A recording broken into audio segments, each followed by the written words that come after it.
चलिए विद्यार्थी, आज हम लोग आगे भी कंटिन्यू देखिए। तो कहाँ तक हो गया था? हम लोग 5वां चैप्टर इतिहास में पढ़ रहे थे, अर्थव्यवस्था और जीविका, आजीविका हम लोग पढ़ रहे थे। इसमें कहाँ तक हो गया थे बताएंगे? ये सब हो गया है ना? शायद आधा हम लोग पार कर गए थे। उपनिवेश बात हो गया था, यानी भारत में फैक्ट्रियों की स्थापना। आज हमारा विशेष टॉपिक है कि भारत में किस प्रकार की कंपनियां धीरे धीरे स्थापित हुई। तो औद्योगिक उत्पाद से भारत में कुटीर उद्योग तो बंद हो गए थे, लेकिन वस्त्र उद्योग के लिए कई बड़ी बड़ी फैक्ट्रियां देशी विदेशी हमारे देश में आ रही थी, स्थापना कर रही थी। इसमें से कहता है इसी स्थापना क्रम में सन 1830 से 40 के दशक में बंगाल के द्वारकानाथ, बंगाल के कौन विद्यार्थी? बंगाल में द्वारकानाथ टैगोर ने 6 संयुक्त उद्यम कंपनियां लगा दी। यानी उद्यम यानी व्यापार व्यवसाय करने के लिए बंगाल में द्वारकानाथ टैगोर द्वारा 6 वो संयुक्त यानी किसी प्रकार से समझौते के द्वारा कंपनियों की स्थापना की, जिसमें सर्वप्रथम सूती कपड़े की मिल की नींव 1851 ईस्वी में पड़ी। सर्वप्रथम सूती कपड़े की मिल की नींव कब पड़ी? 1851 ईस्वी में पड़ी। कहता है कि प्रथम सूती मिल के आपको उसमें से फोटो दिखाया गया है, जिसमें बापू के भी शायद फोटो हैं। कहता है कि बंबई में कर डाली 1851 ईस्वी में। कहाँ हुई स्थापना सूती मिल की? बंबई में। आपका ऑब्जेक्टिव क्वेश्चन में पूछा जाएगा प्रथम सूती मिल की स्थापना कहाँ हुई थी और कितना ईस्वी में हुई थी? तो सर्वप्रथम 1851 ईस्वी में। कहाँ विद्यार्थी? बंबई में। कहता है कि यहाँ पारसी, गुजराती, बोहरा, मुसलमान आदि जातियों के लोग सूती धागे और सूती कपड़ा तैयार करने वाले आधुनिक कारखाने के निर्माण में लग गए। पारसी कागज जी दावर ने सन 1854 ईस्वी में पहला कारखाना निर्मित किया। याद रखिएगा, आपका इनका नाम बार बार पूछा गया है। कहता है कि पारसी कागज जी दावर ने सन 1854 ईस्वी में पहला कारखाना निर्मित किया। तभी से इस उद्योग का इतिहास भारत में शुरुआत हुआ। अर्थात सूती वस्त्र उद्योग की पहला कारखाना आपको किसके द्वारा लगाया गया? पारसी कागज जी दावर ने 1854 ईस्वी में। थोड़ा सा आगे बढ़ते हैं। सन 1854 से 1880 ईस्वी तक तीसरे कारखाने का निर्माण हुआ। 30 कारखानों का निर्माण हुआ लगभग 54 से 1880। इतने दिन के काल में अगर लगभग में हमारे देश में कितने कारखानों की स्थापना हो चुकी थी सूती में? 30। कहता है जिसमें 13 पारसियों द्वारा बनाए गए थे, जिसमें 13 कारखाने थे, जिसमें किसने स्थापित किए थे? पारसी धर्म मानने वाले लोग। कहता था 1869 ईस्वी में स्वेज नहर के खुल जाने से बंबई के बंदरगाह पर इंग्लैंड से आने वाला सूती कपड़ों का आयात बढ़ने लगा। कहता है विद्यार्थी, आप पहले से ही जानते हैं कि इंग्लैंड हमारे देश से सारे सूती को खरीदकर कपास को ले जाता था, अपने देश में विद्यार्थी कपड़ा बनाता था और बनाकर हमारे देश में लाकर बेचता था, और उस पर टैक्स नहीं लगता था। तो उसमें आपको मेंशन करता है कि इंग्लैंड से आने वाला सूती कपड़ों का आयात इस समय क्या होने लगा था? बढ़ने लगा था। इसके बावजूद भी सन 1880 से 1895 तक सूती कपड़ों की मिलों की संख्या 39 से अधिक हो गई। अर्थात क्रम के साथ लगातार सूती मिल के फैक्ट्री बढ़ते जा रहे थे अपने देश में। यानी जैसे जैसे समय बढ़ रहा था, अभी तक यहाँ तक 30 था, अब यहाँ तक 95 तक कितना हो गया? 39। यानी 15 साल के काल में यहाँ और 23 प्रोग्रेसी इसने मैनचेस्टर के कपड़ा उद्योग को चिंता में डाल दिया। मैनचेस्टर आपको याद होगा कि इंग्लैंड में था। इंग्लैंड का मेन मैनचेस्टर का सूती कपड़े उद्योग के लिए या कपड़ा उद्योग के लिए एकदम प्रसिद्ध था। और वहां के मैनचेस्टर जब भारत में विद्यार्थी इतनी सारी कंपनियां स्थापित होने लगी, कपड़ा बनने लगा, तो हम विदेशी कपड़ों को क्यों खरीदे? हमारे देश में कहते सूती कपास का उत्पादन होता था, सूती कपड़े घर में तैयार हो रहे हैं, तो हम विदेशी कपड़ों को हमें सस्ते मिलेंगे। तो आता मैनचेस्टर जो लंदन का था, इंग्लैंड का था, वो मैनचेस्टर का सारा कपड़ा उसी के पास रहने लगा और मतलब अपेक्षाकृत कम बिकने लगा, जिससे उसको चिंता में डाल दिया कि अगर भारत ऐसा तरक्की कर गया तो समझिए कि फिर उसका देश बर्बाद हो जाएगा। जिसकी वजह से ब्रिटिश सरकार वहां से आयात किए गए जाने वाले माल पर आयात शुल्क क्या कर दिया? समाप्त कर दिया। अब कहता है कि विद्यार्थी अभी तक जो भारत से कपड़ा आता था वो कपड़े पर विद्यार्थी आयात शुल्क लगता था उसके देश में, लेकिन अब क्या था वो हटा दिया कि ठीक है तो वो अपना देश में ना बेच के वो अपन कपड़ा हमारे देश में लाके बेचे, हम लोग सस्ता में खरीद लेंगे उस पर तो टैगिंग में मार के आपको, जैसे मैंने आप देखते होंगे बाजार में ऐसे बहुत सारे कोचिंग संस्थान इंस्टीट्यूट, तो सोचते हो कि उतने ड्रेस बनाते हैं, नहीं उतने ड्रेस विद्यार्थी दूसरे रेडीमेड खरीदते हैं, उस पर अपना मोहर टैग चिपकाते हैं, आपको महंगा बेचते हैं। मान लीजिए 200 रुपए कपड़े की लागत है, 50 रुपए छापने में ले लिया और 600 में बेच रहा था, 300 प्रॉफिट पकड़ में ले लिया। उसी प्रकार से इसने कहा कि आप भारत से जो कपड़ा कंपनियां बना रही है अपने देश में मंगाओ, इससे भारतीय बाजारों में वहां का सामान अपेक्षाकृत कम मूल्य में बिकने लगा। अब पहले वाली बात क्या था, पहले मान ले कि आयात शुल्क ज्यादा लगता था तो थोड़ा सा ज्यादा महंगा बिकता था, अब विद्यार्थी अब आयात शुल्क कम लगने लगा था, आयात शुल्क कम लगने लगा था, अब हमारा सामान क्या होगा थोड़ा सा अपेक्षाकृत सस्ते दाम पर कम दाम पर बिकने लगा। इस समय सस्ता मशीनों का आयात करके भारत में सूती वस्त्र उद्योग को, हमारे पास मशीन भी नहीं था क्योंकि हमारे देश में फैक्ट्री की स्थापना सारे हुई नहीं थी, हमारा मशीन उनसे बनाते नहीं थे, इस सब मशीन उद्योग की स्थापना लंदन इंग्लैंड में हुई थी और वहीं से मशीन खरीदते थे। अतः 1895 से 1914 तक के बीच सूती मिलों की संख्या 144 तक भारत में पहुंच गई।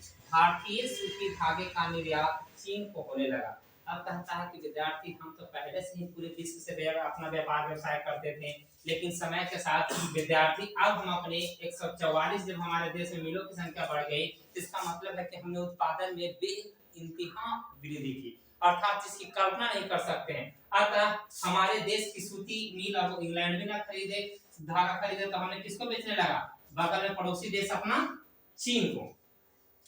थोड़ा सा आगे बढ़ते हैं, आप फोटो देख रहे हैं घनश्याम दास बिरला के, जमशेदजी टाटा जो भी हाल ही में आप सुने होंगे कि डेट किए हैं, अर्थात हमारे देश के समझो कि आयरन मैन के नाम से भी जाना जाता है इनको, और एज ए हमारे देश का स्थापना में इनका बहुत बड़ा योगदान रहा स्टील उद्योग के मामले में।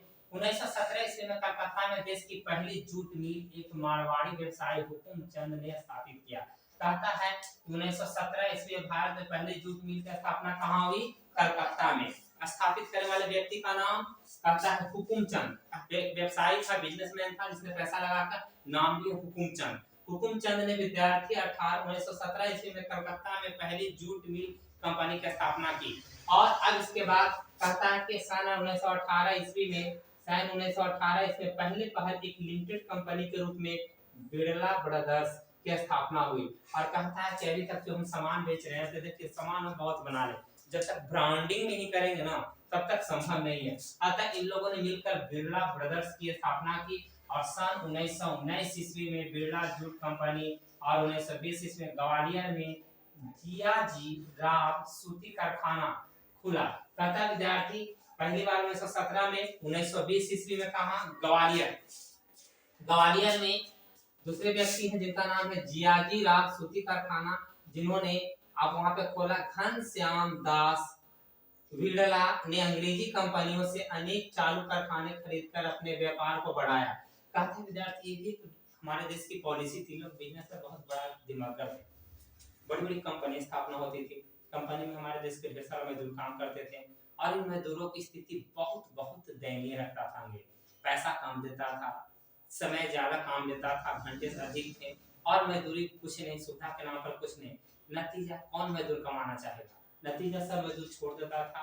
नतीजा जब मजदूर ही छोड़ देगा तो कंपनी चलेगा कैसे, जब कंपनी चलेगा नहीं। अतः विद्यार्थी हमारे देश के सब उद्योगपति ने बहुत बड़ा दिमाग लगाया कि जब इंग्लैंड अंग्रेज को कहा कि ठीक है अपनी कंपनी बेच डाली, तो कंपनी बेचेगा तो कोई खरीदार होना चाहिए ना, बेकार सामान को कौन खरीदेगा, तो बेकार सामान को खरीदेगा हमारे ही देश के लोग, जो हम ज्यादा सुविधाओं के साथ अपने देश के लोगों को काम में लगाएंगे और उत्पादन को बढ़ा देंगे। अतः इन लोगों ने जानबूझकर कंपनी कभी बंद करवाया और बंद करवाकर उसको सस्ते दाम में खरीद लिया और बेच करके जब कोई सामान बुड़ रहा हो या इसमें कोई संपत्ति लॉस हो रही हो तो उस कंडीशन में उसको कुछ भी प्रॉफिट आ जाए तो चाहता उन लोग बेच लेता था।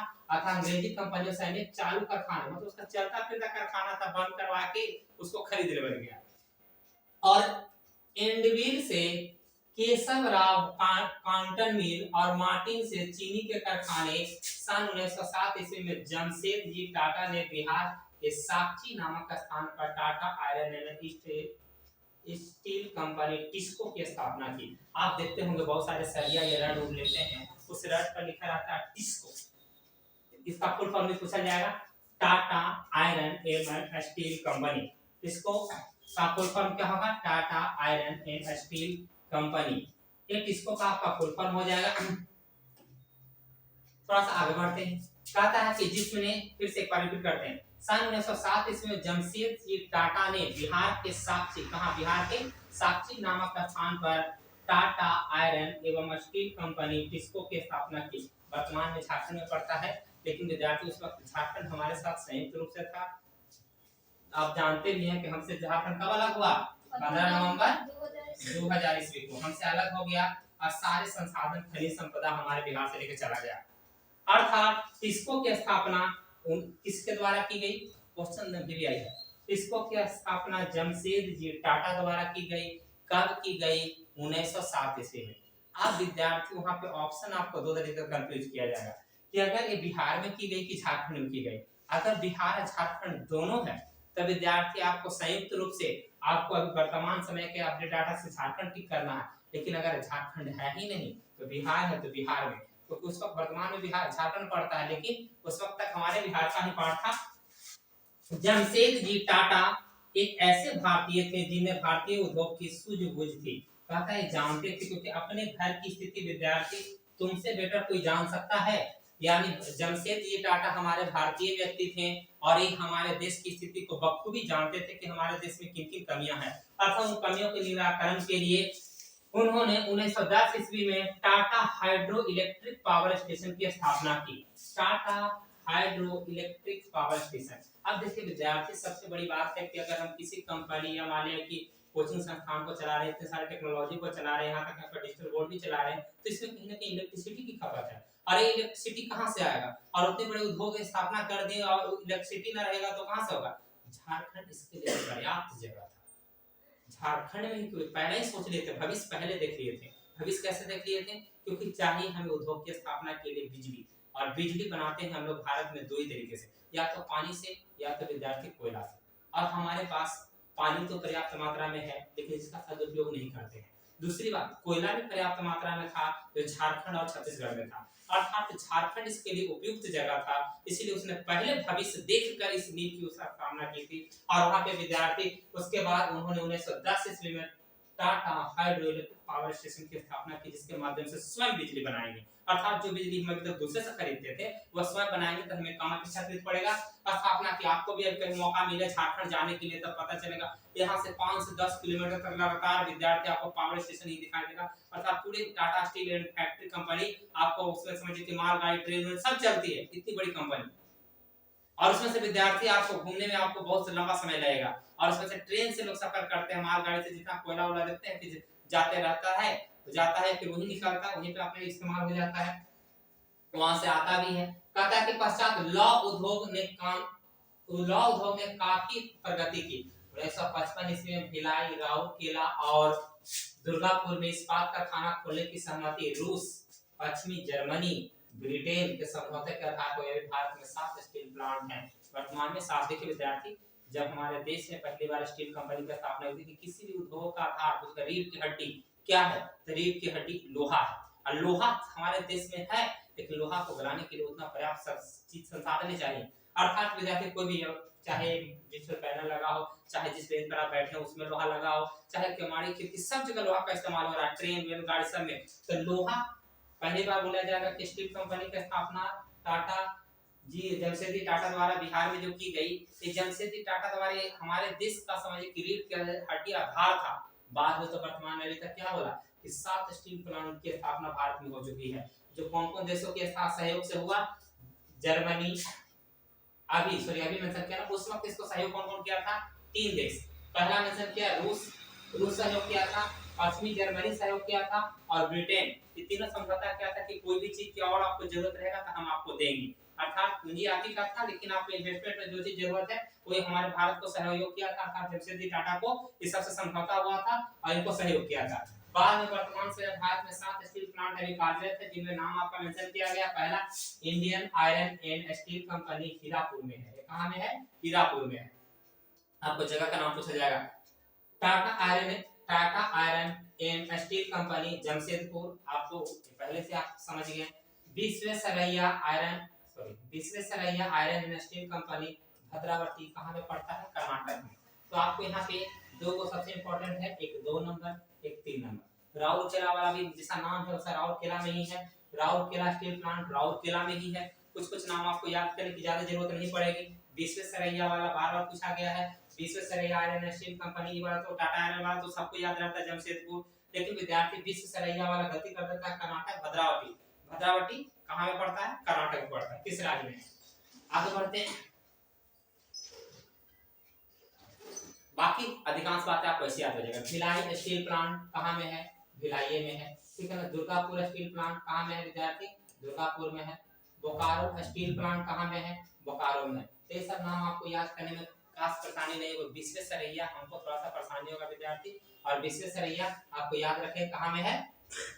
भद्रावती कर्नाटक, भद्रावती कर्नाटक। भारत में कोयला उद्योग का प्रारंभ 1814 ईस्वी में हुआ। भारत में कोयला उद्योग का प्रारंभ शुरुआत हमने कब किया? 1814 ईस्वी में।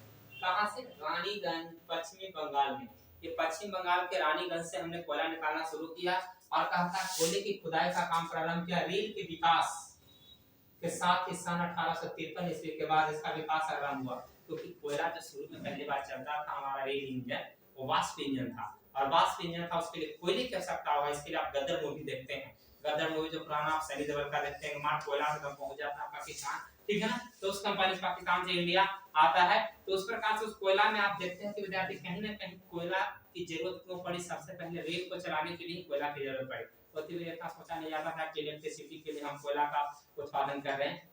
रिक्वायरमेंट, हमारी जरूरतें ही हमारी विद्यार्थी आवश्यकताओं की जननी होती है, ठीक है ना। अगर हमें किसी चीज की आवश्यकता है, आज मान लीजिए कल तक हम आपको विद्यार्थी ऑफलाइन पढ़ाते थे, आज ऑनलाइन भी पढ़ा रहे हैं, तो कहने के विद्यार्थी वर्तमान आवश्यकता हमारी आवश्यकताओं की क्या है? जननी है। अब आगे बढ़ते हैं। रेल के विकास के साथ ही सन 1853 ईस्वी के बाद इसका विकास प्रारंभ हुआ। किसका? कोयला का। और कहता है इसका उत्पादन बढ़ाने के लिए मशीनों का प्रयोग शुरू हुआ। नवीन उद्योग की स्थापना में कोयले की मांग बढ़ी। 1868 ईस्वी में जहां उत्पादन 5 लाख टन था, 1868 ईस्वी तक हमारे देश में कोयले का उत्पादन जहां 5 लाख टन था, वहां 1950 में बढ़कर कितना हो गया? 3.23 करोड़ टन हो गया। इसका उत्पादन कोयले का। तत्कालीन बिहार इस उद्योग का मुख्य केंद्र था, क्योंकि समझ लो विद्यार्थी पहले बोले थे कि जमशेदपुर ज्यादा टाटा कितना दूर तक देखे थे, क्योंकि बिहार में विद्यार्थी सब संसाधन पहले से मौजूद था। आज हम लोग गरीब बिहार में आते हैं ना, लेकिन विद्यार्थी उस वक्त का हम लोग गरीब बिहार नहीं थे, समझिए कि देश के रीढ़ के आधार थे हम बिहार। आगे बढ़ते हैं थोड़ा सा। कहता है कि सन 1850-60 ईस्वी के पश्चात कहता है भारत में बगीचा उद्योग अर्थात नील, चाय, कॉफी, रबड़ और पटसन मिले मतलब आरंभ हुई, क्योंकि विद्यार्थी जहाँ पे विद्यार्थी जल हो, जहाँ पे कृषि हो, भूमि हो, कृषि ही जीवन का भी मान लेते देश का आधार है, और वो आधार हमारे बिहार में मौजूद था। अर्थात नील, चाय, कॉफी, रबर और पटसन ये सब उद्योगों का आधार है, और ये सब उद्योगों के आधार का सारा उत्पादन हमारे बिहार में संभव था। और अतः इसके लिए विद्यार्थी सुने कि नील विद्रोह, आप लोग को भी इतिहास में पढ़ के आए नील विद्रोह। यद्यपि इस उद्योग में से अधिक संख्या उन उद्योगपतियों की थी जो विदेशी थे। उद्योगपति भी कौन होते थे? विदेशी। अर्थात विद्यार्थी सारे अंग्रेजी खेती करवाता था शुरू में हमारे अंग्रेज किसानों द्वारा, और करवा कर विद्यार्थी मुनाफा बहुत कम देता था किसानों को, मेहनत भी मिल नहीं पाती थी, लेकिन इसका उत्पादन हो रहा था, वो अपना प्रॉफिट को कमा रहा था। जहां 100 रुपया आमदनी है, उसमें अगर किसान को मिलना चाहिए 50 रुपया, तो किसान को 10 रुपया दे रहा है और बाकी 90 रुपया रख रहा है। ऐसी स्थिति थी हमारे देश की, इसीलिए विद्रोह हुआ था, जिन्हें सरकार का प्रोत्साहन प्राप्त था। सन 1916 ईस्वी में सरकार ने एक औद्योगिक आयोग नियुक्त किया, ताकि वह भारतीय उद्योग व्यापार के भारतीय वित्त से संबंधित प्रयत्नों से के लिए उनका क्षेत्र का पता लगाए, जिससे सरकार सहायता दे सके। सरकार इस जरूरतों को समझ रही थी कि आखिरी बार इसमें इन्वेस्टमेंट कौन करेगा, पूंजी कौन लगाएगा, और जो पूंजी लगाएगा वो सरकार से मिलेगा। सरकार क्या कर रहा है, उसको सीधे सपोर्ट कर दे रहा कि जाओ तुम प्रॉफिट कमाओ, मोट रकम, खासी रकम हमको दे दो। समय के साथ आज भी होती है ठेकेदारी, एज ठेकेदारी के रूप में इतना पैसा दे दो, बाकी तुम जितना प्रॉफिट कमा लो। ऐसा ही उस वक्त सिस्टम था। कहता है इसलिए सरकार ने भी सर्वे कराया, क्षेत्रों का पता लगाया, जिससे सरकार की सहायता दे सके। सन 1921 ईस्वी में सरकार ने एक राजस्व आयोग को नियुक्त किया।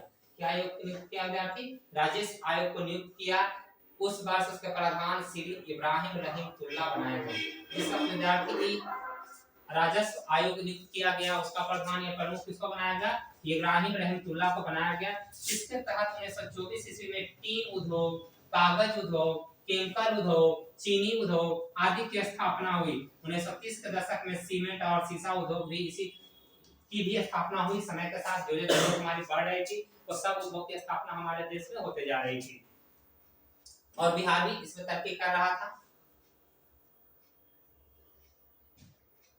सन 1850 से 1914 तक के उद्योग की यह विशेषता थी कि इस काल में निर्यात किए जाने वाले ऐसे मालों का भी उत्पादन हुआ जो राष्ट्र के लिए लाभदायक था। कहता विद्यार्थी अभी तक तो सिर्फ हम अपने लिए उत्पादन कर रहे थे, लेकिन अब विद्यार्थी हम दूसरे देश से जो निर्यात कर सकते थे, जो दूसरा कोई खरीदना चाह रहा था, उन सामानों का भी विद्यार्थी हमने भरपूर मात्रा में उत्पादन शुरू किया। इसके साथ उस माल का भी उत्पादन हुआ जिसमें विदेशी प्रतिद्वंदिता ज्यादा नहीं थी। कहता विद्यार्थी ऐसे ऐसे हमने सामान बनाया जिसमें कोई विदेश का दूसरा देश मुकाबला ही नहीं कर सकता है, अर्थात तो सामान हमारे ही यहाँ ही होता है और हम ही उत्पादन करते हैं। अर्थात ये आवश्यकताएं हमारे देश के लिए कहीं ना कहीं जीवन का आधार बना। और अंततः मोटा कपड़ा विद्यार्थी हमारे देश में बहुत उत्पादन होता था। कारण विद्यार्थी हम लोग पतली चमड़ी, मोटे कपड़े पहनना ज्यादा पसंद है। ठंड का समय है, क्या कहते हो तुम लोग को ठंड लग रही होगी, तो ठंड लगता है तो विद्यार्थी 2-4 चढ़ा लेता है, 4-5 गॉल पर चढ़ा लेता है।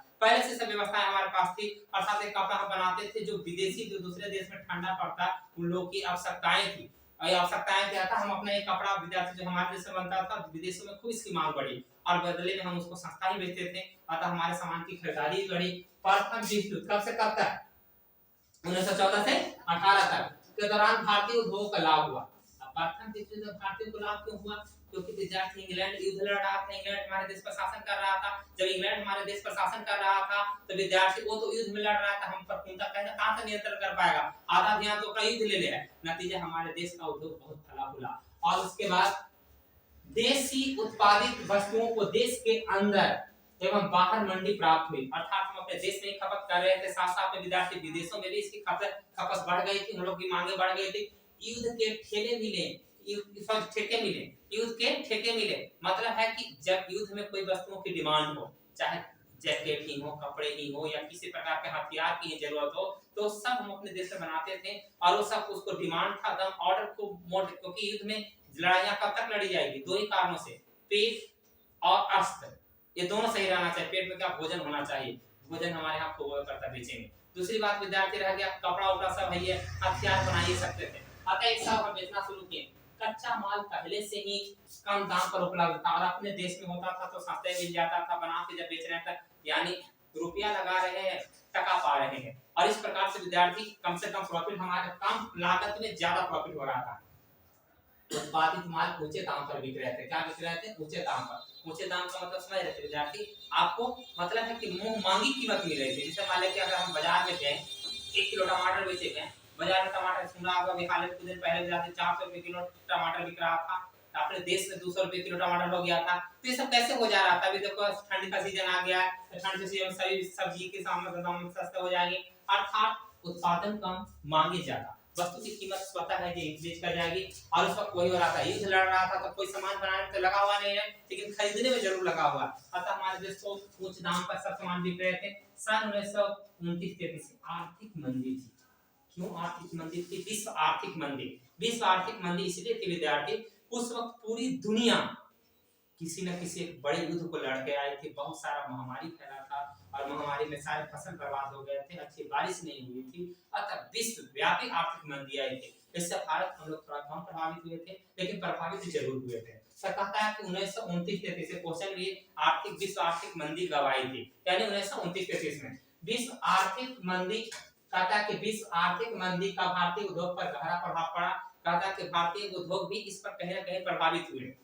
कहता है विद्यार्थी जब बगल वाला का घर जले तो तुम बैठ के जो हाथ तवे से सेक रहे हो कि चलो ठंडा दूर हुआ, वो लपटें आपके पास भी पड़ेगी, ठीक है ना, आप पर भी असर पड़ेगा। तो अतः विद्यार्थी वही हुआ कि जब विश्व आर्थिक मंदी में हम भी थोड़ा बहुत झूलते, क्योंकि हम तो सामान बेच रहे थे शुरू में, और जो सामान हमारे घर में कमी हुई तो हमारी जरूरतें भी, हमारा भी उसमें उत्पादन कम हुआ। भारतीय प्राथमिक सामग्री के लिए आत्मनिर्भरता, भारत है जो प्राथमिक सामग्री हो जैसे में खाना, प्राथमिक सामान क्या है? 3 चीज, रोटी, कपड़ा और मकान उस वक्त तक माना जाता था। रोटी, कपड़ा और मकान, घर है ये रहने को, कपड़ा बनाइए लेते थे और विद्यार्थी रोटी उत्पादन करिए लेते थे। इसमें हमारे पास क्या था? आत्मनिर्भर। आत्मनिर्भर का मतलब स्वयं ही उत्पादन कर लेते थे, जिसका मूल घटकर आधा हो गया। और विद्यार्थी जो हमारी प्राथमिक आवश्यकताएं थी उसका देखो विद्यार्थी, जब पैसे तुम लोगों के पास रहेंगे तब ना महंगे दाम पर खरीदेंगे। अभी देखिए किसान क्या है, धान का उत्पादन कर रहे हैं, धान का उत्पादन बाजार में जाओ, धान का कीमत बहुत सस्ता हो गया, 20 रुपए किलो हो गया। चावल में भी तुम खरीदे जाओ तो चावल का भी रेट गिर गया होगा। लेकिन विद्यार्थी यही, जैसे गेहूं वो आ जाएगा, गेहूं आधा पार होने लगेगा तो देखना चावल की भी दाम बढ़ जाएगी। यही धान जो 20 रुपए किलो बिक रहा है, ये धान आपको 30 रुपए किलो बिक, सरकार है जब कितना खरीद रही है? 23 रुपए किलो खरीद रही है। तो कहीं ना कहीं विद्यार्थी जो सामान जब किसान उत्पादन कर देता है तो उसका दाम घट जाता है। लेकिन विश्व आर्थिक मंदी लोग की जरूरतों को भी घटा दिया था, अर्थात विद्यार्थी आत्मनिर्भर में हम कुछ थे लेकिन फिर भी हमारे मूल्य क्या हो गए थे? घट गए थे, आधा से भी कम हो गया था। जो सामान अभी मान लो तुम आज तक टमाटर 100 रुपए किलो बेच रहा था, 200 रुपए किलो, आज टमाटर 10 रुपए किलो खरीदोगे तो विद्यार्थी या बेचोगे तो तुमको तो तकलीफ होगी ना। एक कभी का सुना पंजाब के किसान ऐसे काम करते हैं, विद्यार्थी टमाटर खूब खेती कर लेते हैं और खेती करने के बाद माने कि पूंजी लगाए 1000 रुपया, और जब बेचे जा रहे टमाटर 200-300 रुपया आमदनी प्राप्त हो रही है, तो क्या करता है कि पूरा टमाटर का तरबूजी सब एकदम खेत ट्रैक्टर चला देता है, कहता है कि नहीं बेचेंगे। जो पूंजी लगाए वो भी नहीं आया, तो क्या कोई पूंजी इन्वेस्टमेंट। ऐसा ही हुआ कि हमारे देश में जो सामान अभी महंगा बेच रहे थे, वह आर्थिक मंदी ने सबका कीमत क्या कर दिया था? घटा दिया था। निर्यात किए जाने वाले सामानों का भी मूल्य घट गया था। पहले जो सरकार दूसरे देश से बेचते थे वो भी विद्यार्थी थोड़ा महंगा खरीदता था, वो भी अब खरीदे कम दाम में खरीद रहा है। अतः इस तरह उद्योग पर निर्भर जनता की दिनों दिन स्थिति क्या होने लगी? क्षति होने लगी, अर्थात नुकसान देने लगा और दयनीय होने लगी। द्वितीय विश्व युद्ध कब से कब तक? 1939 से 45। कहता द्वितीय विश्व युद्ध कब से कब तक? 1939 से 45 के समय मिलों द्वारा उत्पादित सूती कपड़ों की संपूर्ण मांग भारतीय मिलों को पूरा कर रही थी। कहता विद्यार्थी जितना सूती मिल का डिमांड था, ये सारा डिमांड अभी कहां से पूरा हो रहा था? इंडिया से पूरा हो रहा था, अर्थात भारत से पूरा हो रहा था।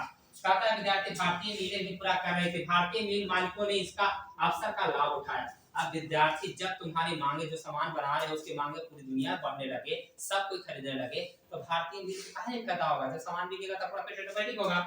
विदेशी मंडियों में प्रवेश करना शुरू कर दिया। लड़ाई के दौरान भारत की अपनी कोई इंजीनियरिंग इंडस्ट्री नहीं थी। कहता है जिस वक्त ये लड़ाइयां लड़ी जा रही थी उस वक्त हमारा कोई अपना यानी हमारे देश का अपना कोई कहता है इंजीनियरिंग इंडस्ट्री नहीं थी। औद्योगिक मतलब है कि इंजीनियरिंग क्षेत्र में कोई उद्योग नहीं था।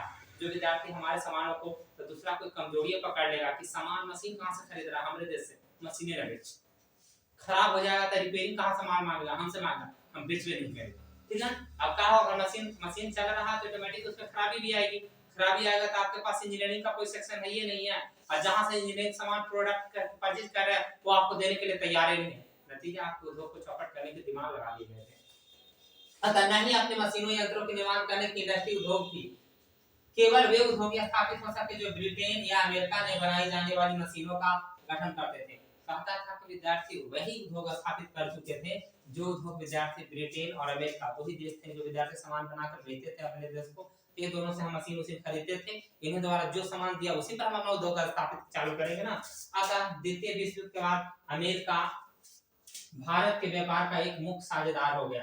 अर्थात विद्यार्थी भारत, देखिए अमेरिका में भी आर्थिक मंदी आई थी तो भारत को मशीनों की जरूरत थी। अमेरिका अपना कुछ बेचना चाहता था, अर्थात अभी ब्रिटेन से हम नहीं क्या खरीद सकते थे, ब्रिटेन का हम औपनिवेशिक क्षेत्र थे। जब औपनिवेशिक क्षेत्र थे तब कोई भी दुश्मन विद्यार्थी है जो तुम्हारे घर में शासन करता है सबसे बेस्ट सामान तुमको नहीं देना चाहेगा।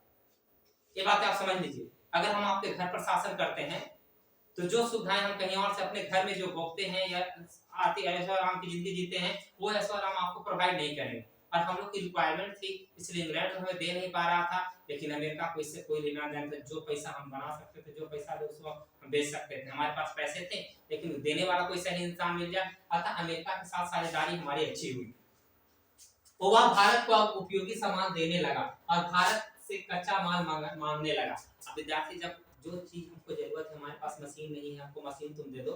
मशीन बनने के बाद कहा कि ठीक है आप मान लीजिए कागज बनाते हैं कागज हमको दीजिएगा, आप कपड़े बनाते हैं कपड़े हमको दीजिएगा। हमने ठीक है तो भेजो ना, हमारे पास कच्चा माल है, हम सभी बात अगर तुम हमको मशीन दो, हम तुमको कच्चे माल के रूप में जो सामान चाहिए तुमको देंगे। क्योंकि युद्ध के समय वहां की उत्पादन क्षमता में काफी वृद्धि हुई। कहता युद्ध में अमेरिका, देखिए विद्यार्थी, अमेरिका ऐसे शक्तिशाली राष्ट्र बना था, और शक्तिशाली राष्ट्र बना था तो विद्यार्थी मित्र राष्ट्र के रूप में था, तो ये विद्यार्थी जब मित्र राष्ट्र के रूप में था तो विद्यार्थी शक्तिशाली देश भी बना, और शक्तिशाली देश बनने के साथ साथ उसकी क्या थी, आपको विद्यार्थी युद्ध के समय वहां की उत्पादन क्षमता में काफी वृद्धि हुई, और वो हाई टेक्नोलॉजी का भी उत्पादन करता था। अतः उसकी उत्पादन क्षमता बढ़ते गई, जो भी कच्चे माल की जरूरत है वो अपने देश को बना के दे रहे थे। प्रथम विश्व युद्ध के पहले यूरोप की कंपनियां, प्रथम विश्व युद्ध के पहले यूरोप की कंपनियां व्यापार में पूंजी लगाती थी। पहले क्या करती थी, यूरोप की कंपनियां व्यापार में पूंजी लगाती थी, प्रबंधकीय एजेंसियों के द्वारा होता था, जो उद्योगों पर नियंत्रण भी रखती थी। कहता है कि विद्यार्थी आज भी देखिए एक कंपनी मल्टी कंपनी होती है, बहुराष्ट्रीय कंपनियां होती है, एक देश के बजाय अनेक देशों में अपना व्यापार व्यवसाय चलाती है। इनमें वर्ड हिगलर्स, कहता है वर्ड हिगलर्स एंड कंपनी और एंड्री यूल और जार्डिन स्किनर एंड कंपनी सबसे बड़ी कंपनियां थी। ये तो ऐसी कंपनियां का नाम मेंशन करता है, याद कीजिए, थोड़ा सा नाम डिफरेंट है, फिर से याद करते हैं। वर्ड हिगलर्स, कहता है विद्यार्थी वर्ड हिगलर्स, अर्थात विद्यार्थी वर्ड हिगलर्स एक ऐसी एंड कंपनी थी, और एंड्री यूल, या गूगल से यूल आया था, एंड एंड्रॉइड में गूगल चलता है ना, एंड गूगल, एंड यूल और जार्डिन, कहता है कि जार्डिन स्किनर एंड कंपनियां सबसे बड़ी कंपनियां थी। यद्यपि भारत में 1895 में पंजाब नेशनल बैंक की स्थापना हो गई थी। पूछा जाएगा ध्यान हो जाए क्वेश्चन, आपको ऑब्जेक्टिव में सेट में आपको डायरेक्ट दिखाई दिया है कि पंजाब नेशनल बैंक की स्थापना कब हुई थी, तो मेंशन करेंगे 1895 ईस्वी में। तो भारत में पंजाब नेशनल बैंक की स्थापना कब हुई थी, 1895 ईस्वी में। 1906 ईस्वी में बैंक ऑफ इंडिया, और 1907 ईस्वी में इंडियन बैंक। अभी एक विद्यार्थी ने हमसे प्रश्न किया था कि सर बताइए कि मान लें कि पंजाब नेशनल पहले बैंक की स्थापना पहले हुई थी कि बैंक ऑफ इंडिया की स्थापना पहले हुई थी, पूछा था। तो हम आपको बताए थे कि विद्यार्थी सबसे पहले आपको पंजाब नेशनल बैंक की स्थापना हुई थी, कब हुई थी, 1895 ईस्वी में। बोले थे कि आगे आपको पढ़ना तुरंत। और 1906 ईस्वी में किसकी स्थापना हुई थी, बैंक ऑफ इंडिया की स्थापना हुई थी। 1907 ईस्वी में इंडियन बैंक, और 1911 ईस्वी में सेंट्रल बैंक, और 1913 ईस्वी में बैंक ऑफ मैसूर और ज्वाइंट स्टॉक बैंक की स्थापना हुई थी। ये बैंक के भारतीय उद्योग के विकास में सहायक। देखो विद्यार्थी, बहुत बड़ा उद्योग या कंपनी जब स्थापित करोगे ना, तो उद्योग का कंपनी जब स्थापित करोगे तो इस उद्योग का कंपनी में आपको इतना पूंजी आपके पास नहीं है कि आप अपना पैसा पूंजा लगा सकते हैं, पूरा लगा भी दिए पूरी पूंजा टूट जाओगे। अतः किसी बड़े उद्योग या किसी बिजनेस की स्थापना करने के लिए आप बैंक से लोन जरूर लें, और जब बैंक से लोन लेंगे तो विद्यार्थी लोन आपको देगा, खाली उसका कुछ ब्याज आपसे वसूलेगा, लेकिन उससे आपको सहूलियत मिलेगी। आपका जो पूंजी है तो पूंजी को आप सेम पूंजी आप जाके बैंक पर जमा कर दें, और उसका जो ब्याज आपको मिलेगा, जो आप बैंक को ब्याज चुकाएंगे उस ब्याज से आपको ज्यादा मिलेगा। अतः पूंजी आपके पास सुरक्षित है। दूसरा, कोई पूंजी इन्वेस्टमेंट के लिए दे दिया, और दूसरी बात, तीसरा फायदा क्या रह गया कि आपकी पूंजी आपके पास सुरक्षित रहने से आप उसको जब चाहे जैसे खर्च कर सकते हैं, उसके ब्याज से ही आप अपना कर्ज भर सकते हैं। और जो बिजनेस लगाए हैं सिर्फ आर्थिक आने के लिए लगाए हैं, इस बिजनेस से तो कुछ उत्पादन होगा, इस उत्पादन से जो प्रॉफिट होगा आपको ऐसे सपोर्ट मिलेगा। और जब तक कि विद्यार्थी आपका पूंजी पूर्णतः इन्वेस्ट कर देते थे, सारी बिजनेस आप पहले भी इकोनॉमिक्स में पढ़ चुके हैं कि अपना पूंजी पूर्णतः नहीं लगानी चाहिए किसी उद्योग में। लोन अगर कोई दे दे कि मान लीजिए 10 लाख को लोन दे दे, और तुमको 10 लाख की जरूरत है और 10 लाख तुम्हारे पास भी है, तो मान लीजिए आपको 5% पर या 4% पर आपको लोन दे दिया, यानी 100 रुपया का 5%, यानी 100 का 5% से ब्याज ले रहा है, और वही पैसा तुम जाके आपको 10 लाख है जाके बैंक में जमा कर दो, बैंक तुमको 9% देगा। वहां 5 साल के फिक्स कर दे, यानी बिजनेस से सपोर्ट कर दो। और इस प्रकार से आपको हमेशा भी जब भी बैंक आपको दे, ऐसा बैंक का स्थापना करके क्या किया, ये मतलब है पूरी पूंजी को किसी उद्योग को देता था। अगर हमको उद्योग धंधा स्थापित करना है, और देखिए पैसा उसी को मिलता है जिसके घर में पैसा हो। जैसे कहावत आप सुनते हो कि गेहूं जिसके घर में सूखता है उसी के घर में पैंचा लगता है। काहे लगता है पैंचा विद्यार्थी, बड़ा सिंपल कारण है, क्योंकि विद्यार्थी हम जान रहे हैं कि गेहूं सुखा रहे थे, कल आटा पिसा के लेके आटा बनवा के लेके चलाएंगे, और वो आटा को कल हम आपका चुका देंगे। अर्थात जिसके घर में गेहूं सूख रहा है वो जाके विद्यार्थी बगल वाले घर से पैंचा मांग लेगा, एक कटोरा आटा दे दो, गांव इसमें खूब चलता है, आप सुने भी होंगे। और बाद में वो कटोरा वाला आटा जब पिसा के आएगा तो दे देगा। इसी प्रकार से आपको, जिसके पास बिजनेसमैन के पास पैसा है वो खाता में पैसा रखेगा। आज भी देखिए बैंक में जब आप जाइएगा तो बैंक में जाइएगा तो पैसा मांगने बोलेगा कि आपके खाते में एफडी है, एफडी मतलब फिक्स्ड डिपॉजिट है, फिक्स डिपॉजिट नहीं है तो किसी प्रकार का पूंजी जमीन कागजात रखिए या कोनो सोना चांदी गहना रखिए, अर्थात जितना आप पूंजी ले रहे हैं वो सब कहीं ना कहीं रखिए, अर्थात सब बैंक वही काम करेंगे। आपकी पूंजी को रखकर जितना आपने रखा, अगर 100 रुपया रखा तो 200 देने की क्षमता थी, अगर 1 लाख रखा तो विद्यार्थी 2 लाख दे रहा था, अर्थात इन लोग यहाँ जाकर अपना खाता खोला, पैसा जमा किया और पैसा जमा करके विद्यार्थी आपको क्या किया, लोन उठा लिया, लोन उठा के बिजनेस चालू किया।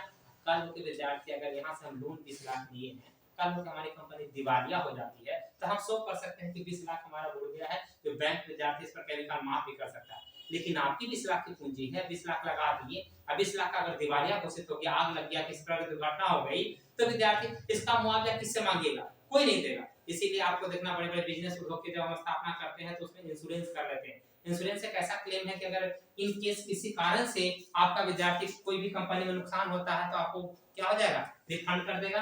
अतः ये सब जो उद्योग हमारे जो बैंक की स्थापना हुई, तो हमको बस यहाँ से 2-3 पॉइंट याद रखना। पंजाब नेशनल बैंक हमारे देश का पहला बैंक था, जिसकी स्थापना 1895 में ईस्वी में हुई। तो उसके बाद आपको बाकी बैंक की स्थापना पूछेगा नहीं, मुख्य रूप से पंजाब नेशनल बैंक की पूछेगा, लेकिन फिर भी अगर 10वां में बोर्ड में अगर पूछ देता है तो सबको याद कर लेना। बैंक ऑफ इंडिया की स्थापना 1906 ईस्वी में, इंडियन बैंक की स्थापना 1907 ईस्वी में। जैसे कंपटीशन के सेक्शन में आएगा तो कोनो बैंक में पूछेगा, वहां तो कोई टेंशन नहीं है।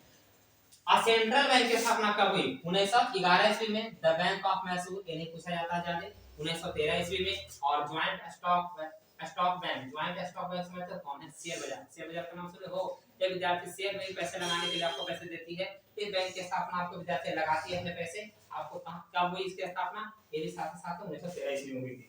थोड़ा सा आगे बढ़ते, डेट की इतिहास में आपको डेट की बहुत मायने रखता है, थोड़ा सा आप देखते हैं परिणाम। औद्योगिकरण के क्या क्या परिणाम स्थापित हुए हम लोग पर हुए, या किस प्रकार का प्रभाव हमारे देश पर पड़ा। तो देखिए औद्योगिकरण का पहला प्रभाव, नगरों का विकास हुआ। देखिए विद्यार्थी, बड़े बड़े उद्योगपति आपके जैसे गांव में बसेंगे, ठीक है ना, उनको सभी प्रकार की सुविधाएं चाहिए, लैस चाहिए, और सुविधाएं विद्यार्थी आपको गांव में तो विकसित नहीं की जा सकते हैं, अतः बड़े बड़े नगरों की स्थापना हुई, छोटे नगरों की स्थापना हुई। दूसरा, कुटीर उद्योग का पतन हो गया, ये बात सही थी। जो घर घर हमारे छोटे छोटे धंधे चलते थे, मौनी सूपिया जो भी बनाने के लिए, कपड़ा उपड़ा रंगाई हुआ धागा बनाने की, ये सब उद्योग खत्म हो गए। जो कंपनी जो धागा को बनाने में, एक साड़ी के लिए कपड़ा अगर मान लें 3 दिन में बनाते हो धागा, तो विद्यार्थी वो आपको धागा कंपनी मुश्किल से 5 से 10 मिनट में बना देती है। देखिए आज जैसे आप लोग कृषि कार्य में देखते हैं, कल तक आप देखते थे कि एक उद्योगीकरण का पहला प्रभाव देखिए कि कल तक आप देखते थे कि एक गरीब इंसान या एक अमीर इंसान के घर में 4-5-6 बैल रहते थे, खेती करते थे विद्यार्थी अपने बैलों से, जुताई उताई करते थे, ज्यादा समय श्रम और दोनों चीज लगता था। लेकिन आज के समय में क्या है, एक गरीब इंसान जिसके पास 1 कट्ठा भी जमीन है ना, वो भी ट्रैक्टर का बैल नहीं रखता, बैल भी रखेगा तो उसका खुराक ही ज्यादा है, क्योंकि उसको सब बहुत पानी खिलाना है जो उसको कर्जे से खरीदना है, अतः नरक को अपना जुताई दे रहा खेत का, सारे ट्रैक्टर से खेती होती है। ट्रैक्टर से गरीब हो चाहे अमीर हो उतना नहीं, पहले पीटते उठते थे हाथ से, पूरा मजदूर लगा के 2 दिन का भाड़ा दे देते। आज देखिए वो भी बड़ी बड़ी मशीन, हार्वेस्टर मशीन आ गए हैं, पूरा तो पहले तक तो गेहूं काटने वाला मशीन था, आज विद्यार्थी धाने काटने वाला मशीन है। अटियोनी रहे या जैसे रहे खेतों में काट देगा, अब खेत नहीं तो विद्यार्थी आपको क्या करेगा। और इसका भी कारण बहुत बड़ा हो गया, इसकी मांग क्यों बढ़ गई कि अभी जस्ट 2 या 3 साल पीछे जाइए, आपने देखा होगा कि विद्यार्थी जब हमारी फसल तैयार हुई, बहुत भगवान ने ओलावृष्टि की, अर्थात बारिश हुआ, जिसका खेत में किसान के खेत में गया, अच्छा किसान खेत से लेकर जैसे खलिहान तक गया तो खलिहाने बर्बाद हो गया, कितने का फसल कटा ही नहीं, धान में पूरा पानी जमा लगा, कैसे काटोगे। हम लोग धान काटते हैं, काट के सुखाते हैं, फिर उसको हटियाते हैं, तब रहते कर, लेकिन वहां पे सब सुविधाएं नहीं थी। लेकिन विद्यार्थी आज के समय में देखिए हार्वेस्टर मशीन चला खेत घूम का काट लेता है, आज इसने खलिहान में ला दिया उसका भी काट रहे रहा। कुछ हम हाल फिलहाल ऐसे घटनाएं आपको देखने या सुनने में अगल बगल आपको दिखाई दे देंगे, क्योंकि आप कहीं न कहीं किसी प्रकार के ग्रामीण परिवेश में निवास करते हैं। तो कुटीर उद्योग का पतन क्या हुआ, जो छोटे छोटे उद्योग थे पीटने उड़ने वाले, या जो घर में हाथ में धागा हुआ काटते थे, छोटे छोटे सामान मोनी टोपी बनाते थे, ये सब मशीन बड़े स्तर पर सस्ता बना के देने लगा, तो हम इसे तो खरीदेंगे।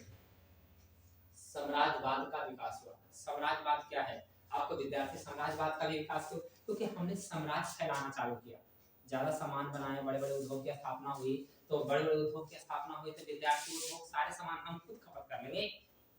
मान लीजिए अगर मैं आते हमें 1000 टन हम क्या बात, सॉरी 1000 पीस हम क्या बनाते हैं, मौनी बनाते हैं या सूप बनाते हैं या किसी प्रकार का पंखा बनाते हैं, क्या 1000 पंखे की हमें जरूरत है, नहीं, बाकी पंखों को क्या करेंगे, सेल करेंगे। तो उसी प्रकार उद्योगों में उद्योगों की स्थापना से सामान जितनी जरूरत थी उससे ज्यादा बनने लगे, और इसीलिए बनाया, स्थापना भी किए थे। अर्थात इससे क्या हुआ कि हमारे बाजार उसको खपत नहीं कर पा रहा था, कस्टमर तो लिमिटेड है ना। जो इंसान मान ले क्या ये वो सूप खरीद लिया तो वो आगे तो 3 महीना तक नहीं खरीदेगा, लेकिन हमारा कंपनी डेली सूप बना सकता है। तो इसके लिए हमने क्या किया, साम्राज्यवाद की स्थापना शुरू की। नए नए कमजोर राष्ट्रों पर या दूसरे दूसरे राज्यों पर गए, वहां पे अपना सामान बेचने के लिए पर्पस से गए। इंग्लैंड भी हमारे पास आया और भी डच फ्रांसीसी सब आए और सब ने हम पर हमारे यहाँ देश में आया और उन्होंने भी जाके किसी न किसी रूप में सबसे पहले तो सामान बेचने आए, उद्योग के पर्पस से आए। बाद में क्या किया, अपना साम्राज्य स्थापित किया और हमें अपना उपनिवेश में बना दिया। तीसरा, समाज में वर्ग विभाजन में बुर्जुआ वर्ग का उदय। कहता समाज में क्या हुआ, वर्ग विभाजन। समाज कई जातियों में बट गया, मुख्य रूप से 2 उद्योग अति पूंजीपति और गरीब मजदूर वर्ग। पूंजीपति और मजदूर वर्ग, क्योंकि बड़े बड़े जब कंपनी की स्थापना हुई तो उसमें काम करने के लिए मालिक तो एक ही था, लेकिन काम करने के लिए मजदूर हजारों थे। और इससे कहता मालिकों की स्थिति बहुत अच्छी हो रही थी, लेकिन मजदूरों की स्थिति आपको खराब होते रहे। अर्थात बुर्जुआ वर्ग का उदय हुआ। बुर्जुआ वर्ग भी समझिए कि आपको मजदूर वर्ग में ही थे। फैक्ट्री मजदूर वर्ग, फैक्ट्री देखिए फैक्ट्री मजदूर वर्ग का जन्म हुआ। फैक्ट्री में जो काम करते थे वो विद्यार्थी मजदूर वर्ग कहलाए। जो फैक्ट्री में काम करते तो क्या कहलाए, मजदूर का। आश्रम पत्ती की शुरुआत हुई। आश्रम पत्ती देखिए विद्यार्थी क्या है, झुग्गी झोपड़ी। झुग्गी झोपड़ी अर्थात एक गरीब, अगर हम यहाँ से विद्यार्थी दिल्ली कमाने गए तो दिल्ली विद्यार्थी हमारे पास इतनी पूंजी नहीं, वहाँ जमीन फ्लैट लेके ऐसा आराम से रखने लगे। हम कमाने के पर्पस से गए हैं, तो कमाने के पर्पस से गए, कोई कंपनी में हमको नौकरी मिल गई तो बड़ी बड़ी कंपनियां खाली स्थान में स्थापित होती थी और हम लोग चाहते थे कि अगर हमको 20,000 सैलरी मिल रहा है तो बाहर अगर रूम बढ़िया लेंगे तो 5,000 वही ले लेगा, तो 5,000 नहीं देंगे। एक झुग्गी झोपड़ी उस फैक्ट्री के बगल में जो जमीन पड़ी रहती थी उसमें कहीं कहीं बनाने लगा और ऐसे करके जितने में दूर जाने लगे, इससे एक असलम पत्ती की शुरुआत हुई। यानी विद्यार्थी झुग्गी झोपड़ी वाले गरीब मजदूर लोग जहाँ रहते थे कम सुविधाओं के साथ, उसको हम असलम पत्ती कहें कि असलम पत्ती की शुरुआत हुआ। पूरा एक बस्ती ही बन गई। कंपनी में जितने मजदूर काम करते थे सब वहां जाके 100-200 रुपया में काम हो जा रहा, 500 रुपया खाना मिल जा रहा। अर्थात 20,000 कमा रहे तो उसमें 2,000 में हमारा मामला निपट जा रहा। जो 5,000 रूम रेंट देते खाना पर अलग 3,000 बचता था, लेकिन अगर 2,000 खर्चा करके रह भी ले रहे हैं बढ़िया से और विद्यार्थी थोड़ी बहुत गरीबी के साथ और बाकी पैसे बचा के घर परिवार के लिए भेज भी दे रहे हैं, तो इससे एक नई पत्ती की शुरुआत हुई जिसका नाम क्या कि असलम पत्ती। असलम पत्ती मतलब गरीब झुग्गी झोपड़ियों के। आज भी जाइएगा मुंबई में या बड़े बड़े शहरों में जाइएगा तो इसकी लड़ाइयां चलते रहती है सरकार से बड़े स्तर पर। असलम बस्तियों को हटाइए, सब सरकारी जमीन पर कब्जा कर लेगा। अर्थात विद्यार्थी वैसे जमीन जो बेकार पड़े हैं जहाँ कोई नहीं रहता वहां पे रहकर इन लोग अपनी बस्ती बसा लेंगे, इसको असलम बस्ती कहते हैं। बहुत सारे फिल्मों में आपको दिखाए जाते हैं, आप देखते हैं कि असलम बस्ती। अब यहाँ थोड़ा समझते हैं 1850 से 1950 के बीच भारत में वस्त्र उद्योग, कौन उद्योग डेवलप किया, लौह उद्योग, सीमेंट उद्योग, कोयला उद्योग, कई उद्योग का विकास हुआ। जमशेदपुर, सिंदरी, धनबाद, डालमियाना नगर, इन सब बड़े बड़े नए नए व्यापारिक नगरों की स्थापना हुई। ये सब ऐसे नगर थे जहाँ पे उद्योग के बड़े बड़े उद्योग की स्थापना हुई। नगर तत्कालीन बिहार राज्य में कायम हुए। कहता है कि व्यापारिक नगर तत्कालीन बिहार राज्य में कायम हुए, जिस बिहार को आज हम लोग पिछड़ा बिहार कहते हैं। समझिए जब स्टार्टिंग बिगिनिंग स्टेज था तो हमारा बिहार कितना डेवलप बिहार था, और आज हम ही बिहार को सब लताड़ता है। कहीं जाइए तो बिहारियों के नाम पर हमें गरियाता मारता पीटता है, लेकिन शुरुआत में हमारा बिहार बिहार नहीं था। हम इस देश के नींव आधार हैं और आज भी हैं। आज भी देखिए दुनिया में या भारत में कहीं भी जाइएगा तो कहीं ना कहीं विद्यार्थी, भारत के किसी राज्य में जाइए अगर 100 इंसान से आप मिलेगा तो 100 में आपको विद्यार्थी 10 हो या 10% 15% आपको बिहारी मिल जाएंगे। मूल ओरिजिन उनका बिहार होगा, बिल्कुल मिल जाएंगे, भले वहां के परिवेश में रहकर अब ढल बस गए हैं। कहता फैक्ट्रियों के काम हो जाने से प्राचीन गृह उद्योग का पतन आरंभ हो गया। कहता प्राचीन गृह उद्योग के घर में हम लोग छोटे छोटे सामान बनाते थे वो धीरे धीरे समाप्त होते गए। कहता है कि इस प्रकार हाथ से तैयार किया हुआ माल महंगा पड़ने लगा, उसकी बिक्री खत्म होने लगी। कहता विद्यार्थी जो हम हाथ से एक कोई भी सामान कपड़ा बीनते थे, साड़ी उड़ी बीनते थे, एक साड़ी की कीमत अगर 20 रुपया थी तो विद्यार्थी कंपनी उस साड़ी को बनाती थी तो 5 या 10 रुपया बेचती थी। तो हम बोलेंगे कि 20 रुपया वाला साड़ी खरीदोगे, नहीं खरीदोगे। नतीजा यह हुआ कि प्राचीन उद्योग का लोप हो गया। अर्थात जो प्राचीन उद्योग था, जो हस्तकला वाला उद्योग था, ये धीरे धीरे क्या हो गया, समय के साथ समाप्त हो गया। भारत में इनकी कलाकृतियां पुनः प्रचलित करने में प्रयत्न किए जा रहे हैं। देखो आज भी देखिए लिच्छवी, देखिए विद्यार्थी लिच्छवी, वैशाली कला, ऐसा जाइएगा तो दीवारों पर पेंटिंग, चित्रकारी, कंटिन्यूटी पेंटिंग रहता है, जो फिल्मों की तरह रहते हैं। एक फिल्म कहीं न कहीं किसी न किसी रूप में विद्यार्थी हमारे देश में आज जाइएगा तो बड़े-बड़े बिल्डिंग शहरों पर पेंटिंग आपको होती है, मधुबनी पेंटिंग का नाम जानते हैं। इसके मुख्य केंद्र आगरा, बनारस, अहमदाबाद, सूरत, राजपूताना आदि के कुछ शहर हैं। कहता है कि विद्यार्थी ये सब कुछ शहर ऐसे हैं जहाँ पे पुराने कलाओं को विद्यार्थी हम लोग क्या कर रहे हैं, पुनः स्थापित करने की कोशिश कर रहे हैं। औद्योगिकरण के परिणाम स्वरूप इंग्लैंड में हाथ के करके काम करने वाले पुराने बुनकरों के तबाही के साथ साथ नए मशीनों का आविष्कार हुआ। कहता कुछ लोग जब विद्यार्थी कहीं न कहीं एक्सपायर हुए, रिटायर हुए, तो नए लोग के आविष्कार हुए, कंपनी द्वारा बुनकरों नए मशीनों का आविष्कार हुआ, जिसके माध्यम से वही काम जो हाथ से होता था वो मशीन के द्वारा करने लगे। लेकिन भारत में लाखों शिल्पियों किसको कहते हैं, मूर्तिकार जो होते हैं, मूर्ति बनाते हैं, शिल्पियों एवं कारीगरों की तबाही के साथ साथ विकल्प के रूप में उस स्तर के किसी भी नए उद्योग का विकास नहीं हुआ। ढाका, मुर्शिदाबाद, सूरत आदि पर औद्योगिकरण का बुरा प्रभाव पड़ा। ये सब बड़े-बड़े शहर थे जहाँ पे विद्यार्थी कहीं न कहीं इस सब जगह पर औद्योगिकरण का बुरा प्रभाव पड़ा। औद्योगिकरण यहाँ के कुटीर उद्योग क्या हो गए, पूर्णतः समाप्त हो गए। उनके शिल्पी एवं कारीगर, देखिए विद्यार्थी जो पत्थर नक्काशी पासी, देखिए पहले का जो डिजाइन, आज मूर्ति किसी बड़े-बड़े मंदिर में जाइएगा ना तो इतनी गजब की डिजाइनिंग जो आज का मशीन भी नहीं कर सकता।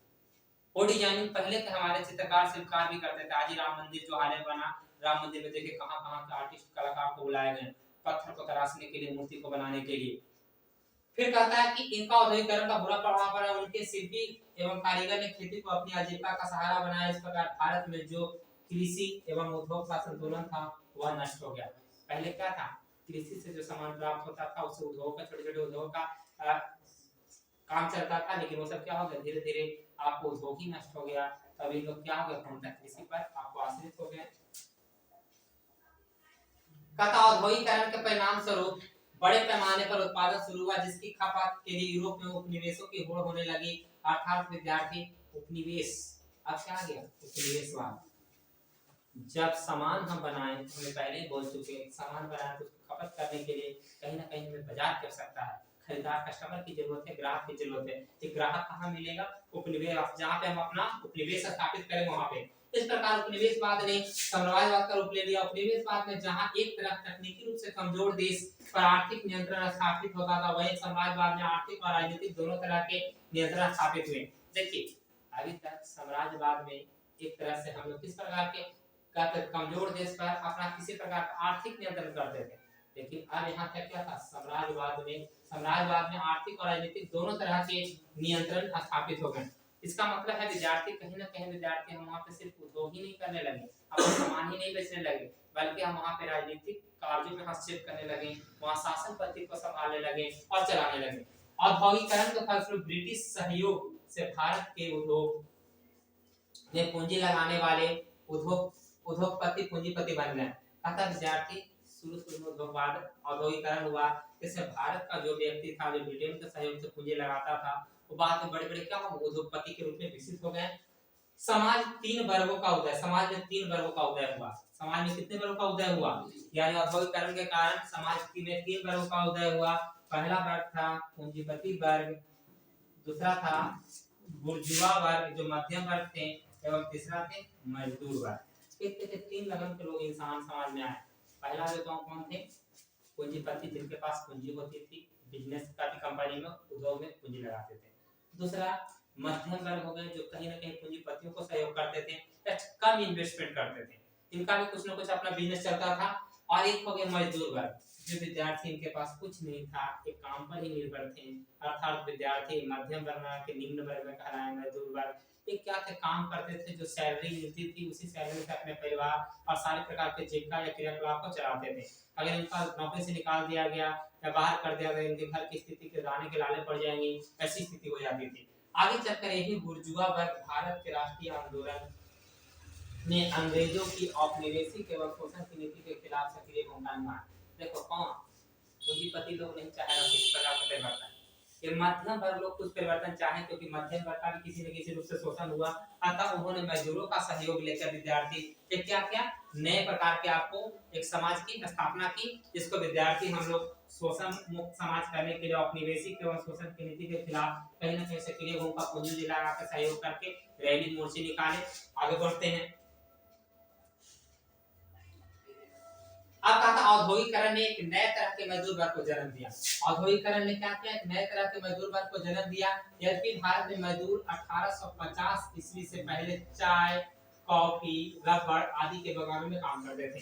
कहता विद्यार्थी औद्योगिकरण से पहले 1850 ईस्वी से पहले भारतीय लोग कहाँ काम करते थे, चाय, कॉफी और रबड़ इत्यादि की कंपनियों में काम करते थे।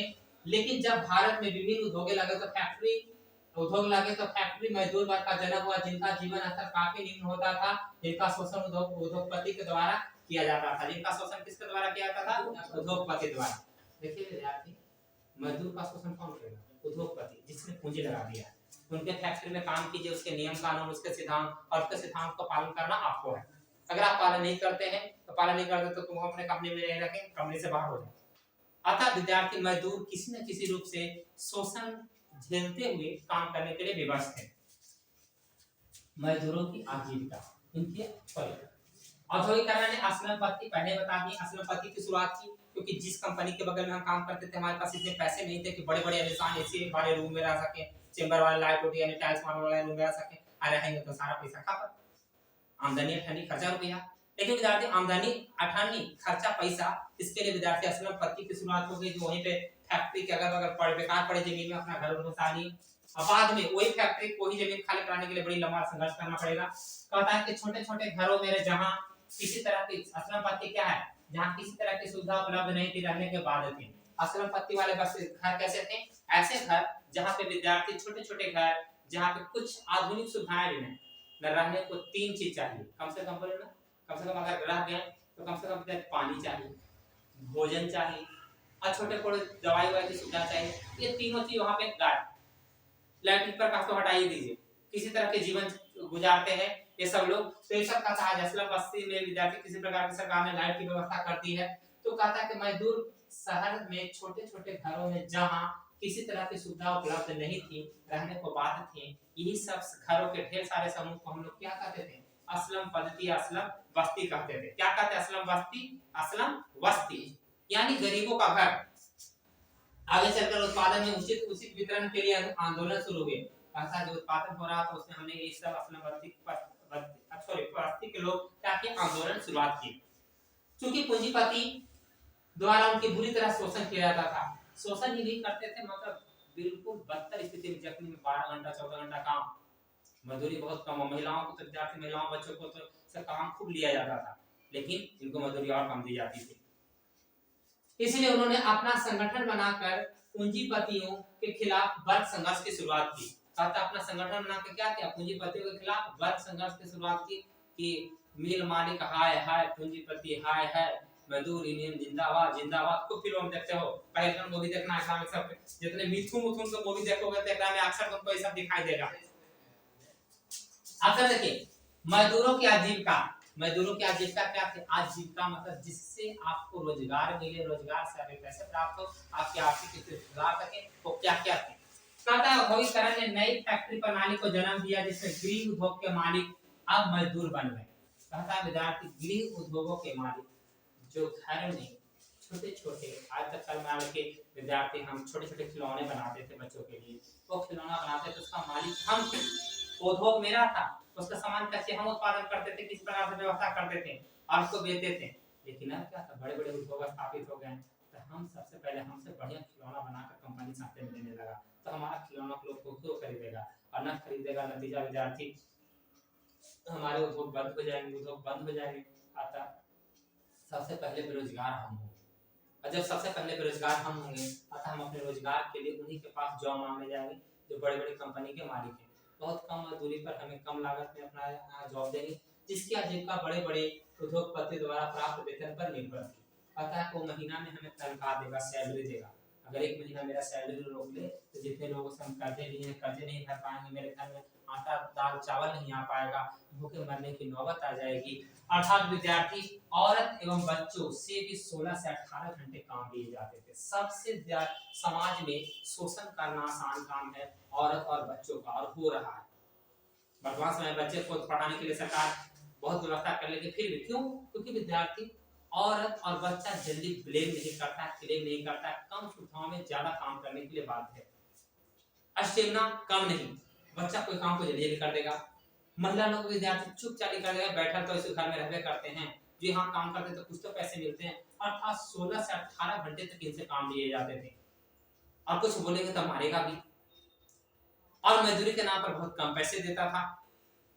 उस समय इंग्लैंड में कानून मिल मालिकों के पक्ष में था।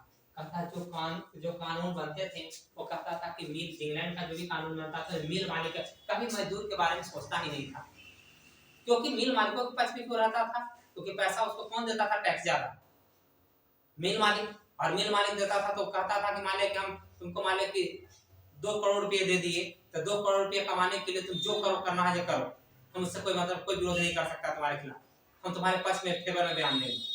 तो 2 करोड़ पैसा जो लिया है और बदले में 2 करोड़ दे के हम आप लोग से कितना शोषण कर रहे हैं, इसका कोई हिसाब नहीं था। अतः पहला जो कानून इंग्लैंड के लोगों ने बनाया तो सब मिल मालिकों के पास बनाया। बाद में आधुनिक जनता अगर माने कि आप यहाँ काम कर रहे हैं, हमारा मशीन में किसी प्रकार से हाथ कट गया, तो हाथ कट गया तो हमें मुआवजा मिलनी चाहिए ना, लेकिन इसमें कुछ नहीं देता था। आपका हाथ कट गया, बेकार हो गया, हमारे लिए फेंक दिया गया, लगा कि खिलौने और वस्तु सामान में थे। कल तक हमसे प्रॉफिट से कुछ तो सुविधा देना चाहिए था, हमारे परिवार को सहारा देना चाहिए था, हम तो अपने परिवार का आधार थे। इस प्रकार से मजदूरों की जब स्थिति खराब होने लगी तो मजदूरों का संगठन बनने और अच्छे मजदूरों की जब स्थिति खराब होने लगी तो इस प्रकार आगे बढ़ते हैं। मजदूरों की लाचारी यह थी कि वे अपने गृह उद्योग की तरफ लौट नहीं सकते थे, और जो उद्योग पहले वो अपना बनाते थे कागज कपड़ा ये सब, ये उसमें वापस अब लौटने की शक्ति नहीं थी। लौट भी जाते तो बनाते तो अगला आदमी खरीदने को बाध्य था, इसके लिए कोई व्यवस्था नहीं खरीदता। अतः विद्यार्थी स्थिति बहुत मजबूत आती, हालात क्या हो गए थे, गंभीर हो गई थी। अतः क्योंकि कल पुर्जों एवं मशीनों के आगे साधारण गृह उद्योग का फिर से विकसित होना असंभव था। कहता विद्यार्थी जो उतने बड़े बड़े कंपनी उद्योग थे उसके आगे हमारे छोटे से मशीन की कोई चिंता नहीं। मान लिया कि एक ट्रैक्टर से कोई खेत जोत रहा है और विद्यार्थी हम एक हल बैल से जोत रहे हैं, तो जब तक हम अपने एक कट्ठा को एक चास कर पाएंगे उतना देरी में वो विद्यार्थी 1 बीघा 2 बीघा को 10 बीघा को जोत पाएगा। इसी प्रकार यहाँ पे मजदूरों की स्थिति थी कि विद्यार्थी जहां तक हम दिन भर में 10 या 20 खिलौने बना पाएंगे, कंपनी 1 या 1.5 मिनटों में 2 5 से 10 मिनटों में विद्यार्थी 50-100 खिलौने बना देंगे, और बढ़िया खिलौना क्वालिटी और समझौते के साथ हमारा सामान को खरीदेगा। अतः वापस लौटना संभव नहीं था। अतः एक देखिए मजदूर की स्थिति आपको दिखाई गई है, किस प्रकार जहां कहां रहने दिवस होने को मजबूर है। कहता मजदूरों के मन में उत्तरोत्तर यह भावना दृढ़ हो गई कि नए कारखाने उनके प्रबल शत्रु हैं। अतः ये अपने मन में जो बड़े बड़े उद्योग की स्थापना होने लगी, इसको वो अपना दुश्मन या शत्रु मानने लगा। यहाँ तक कि विद्यार्थी जहाँ जिस हमारे पहले टांगा गाड़ी भी चलता था, वहां भी अगर कोई गाड़ी भी आ गई, टेम्पो को आ गया, तो सबका पैसा खा जाएगा। सुरक्षित तुमको पहुंचा देगा, जल्दी पहुंचा देगा, तो टेम्पो पर ठम ठम ठम बैठेगा नहीं, उलट जाएगा। अर्थात बड़े बड़े कंपनी सबको कहीं ना कहीं विद्यार्थी उनको दुश्मन अपना कौन समझने लगे? गरीब लोग, क्योंकि इन्हीं कारखानों ने उन्हें बेरोजगार कर दिया था। कल तक रोजगार था, जो तुम्हारे जीविका कहता सब जगह मार मार लो सही है, लेकिन पेट पर लात मत मारो। पेट पर लात मारने का मतलब क्या है? हमारे खाने की जीविका के आधार पर लात मत मारो, जिससे हम पैसे कमाते हैं। इसलिए देखना हर एक आदमी या किसी प्रकार का जो बिजनेस व्यापार करता है सब तरीके के ताने सह लेगा, लेकिन जब बात आएगी कुछ बिजनेस या प्रोफेशनल प्रति बातें नहीं सहेगा।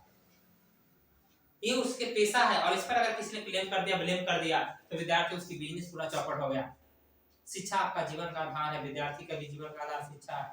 तुमको लोग कहें कि ऐसा पढ़ाई छोड़ दो, काम दूसरा कर सकते हो, या हम पढ़ाते हैं, हमको कहें कि ऐसा पढ़ाई छोड़ दीजिए, पढ़ाना छोड़ दीजिए, चलिए दूसरे काम तो मैं भी करने मजबूरी में जा सकते हैं, लेकिन हमारी आत्मा वहां नहीं लगेगी, एक कसक सी रहेगी।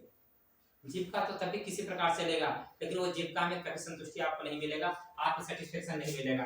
अतः विद्यार्थी लोगों को बेरोजगार बना दिया गया, कारीगरों को नौकरी फैक्ट्रियों में मिल गई। तो छोटे छोटे कारीगर थे जो उद्योग कुटीर उद्योग चला रहे थे, जाओ अगला बार क्या करेंगे, उन्हीं लोग को पकड़ के फैक्ट्री में हम नौकरी दे देंगे, फैक्ट्री में नौकरी दे देंगे। उनका जीवन कष्टमय ही था। अतः इन मजदूरों एवं बेरोजगारों को कारीगरों ने झुंड बनाकर घूमना शुरू किया, मशीनों को तोड़ने लगे। यूरोप में ऊन काटने वाली महिलाओं ने भी मशीनों पर प्रहार किया। अब देखिए विद्यार्थी, ये मजदूर क्या थे, या तो हमें रोजगार दो। रोजगार क्या था, एक मशीन 100 मजदूर के बराबर का काम कर रही थी, अर्थात 99 तो बेरोजगार। एक को नौकरी पर रखो करेंगे मशीन को चलाने के लिए, तो 99 तो बेरोजगार। अतः इन लोग झुंड बना बना के जाता था, और झुंड बना के विद्यार्थी क्या करते थे, झुंड बना कर जाते थे और मशीनों को तोड़ते थे। जहाँ फैक्ट्री में काम वाला जाके मशीन को तोड़कर चलाया। इसमें यूरोप में ऊन काटने वाली महिलाओं ने भी मशीनों पर प्रहार किया, उन लोगों ने भी मशीनों को तोड़फोड़ किया। कई जगहों पर मशीनों को चौराहे पर लगाकर उसमें आग लगा दी गई। कई, क्योंकि मजदूर का संगठन का 99 लोग गया, मशीन उठा के बाहर लाया, चौराहा पर आग जला दिया। एक नया मशीन आने में समय लगा, फिर जला दिया। अगर लोहा का रहेगा तो कैसे जलेगा, लोहा में भी बहुत सारे पार्ट्स टूट